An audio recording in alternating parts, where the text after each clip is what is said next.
ఇదిగో బాబు, 2 గుడ్ల ఆమ్లెట్ అంటే ఎలా పడితే అలా కాదు. నేను చెప్తాను అలానే చెయ్యాలి.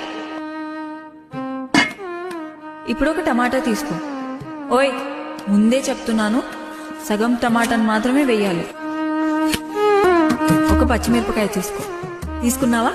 దాన్ని నిలువుగా కాకుండా గుండ్రంగా కట్ చేయి, కానీ చిన్నగా.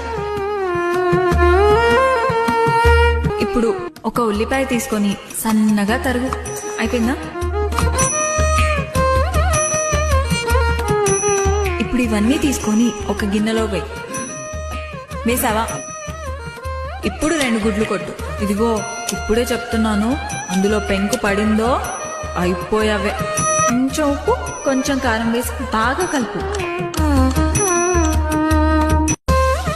ముందే చెప్తున్నాను, ఆమ్లెట్ అస్సలు మాడకూడదు. చాలా జాగ్రత్త.